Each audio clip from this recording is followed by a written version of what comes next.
غیر مسلم جو ہے وہ اپنے تہوار کی مٹھائی یا کوئی بھی اس طرح کی چیز دیتے ہیں، اس کے لینے کا اور اس کے کھانے کا کیا حکم ہے؟ اس میں دو صورتیں ہیں۔ غیر مسلموں کے حوالے سے جو عرض کیا ہے اس میں نے شروع میں عرض کر دیا کہ مسئلہ صرف گوشت کا ہے، اس کے علاوہ اب مٹھائیاں ہیں یا سبزیاں ہیں یا دالیں ہیں یا اور اجناس ہیں، وہ سب کی سب ان سے لے کر کھانا حلال ہے۔ لیکن یہاں یہ چیز جو ہے وہ قابل توجہ ہے کہ جو تہوار کی چیزیں ہوتی ہیں، تہوار کی چیزوں میں بھی حکم یہ ہے کہ اگر کسی غیر مسلم کے تہوار کی کوئی مٹھائی یا کوئی چیز لے کر کھائی، یہ کھانا بھی حلال ہے، یہ لینا بھی حلال ہے، لیکن تہوار کی جو چیز ہے اسے لینے سے بطور خاص بچنا چاہیے۔ وہ لینا اگرچہ حلال ہے لیکن اس سے بچنا ہی چاہیے، اور بطور خاص جب اس طرح کی کوئی چیز بالفرض لی ہے تو اس کے اوپر مبارک دینے والی صورت ہرگز نہیں ہونی چاہیے کہ غیر مسلموں کے تہوار ان کے مذہبی شعار ہوتے ہیں،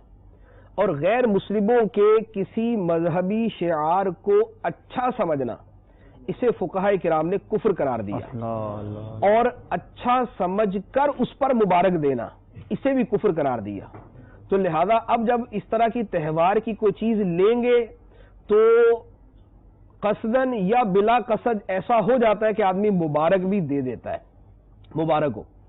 تو کیونکہ وہ اس موقع پر دے رہا ہوتا ہے، اب وہاں پر وہ شرم کی وجہ سے، جھجک کی وجہ سے، مروت کے اندر آ کر مبارک بھی دے دیتا ہے، تو یہ بڑا سنگین معاملہ ہے۔ لہذا اس لیے میں نے عرض کیا کہ لینا اگرچہ جائز لیکن اس سے بھی بچیں، کیونکہ اس کے ساتھ یہ ایک خطرناک کام دوسرا وابستہ ہے۔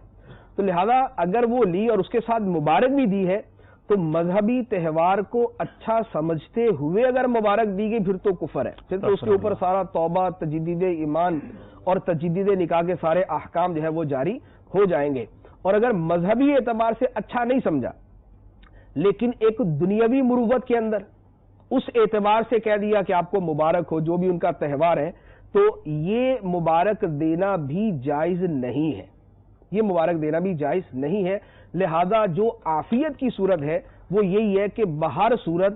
جو تہوار والی چیزیں ہیں ان کے لینے سے بچا جائے۔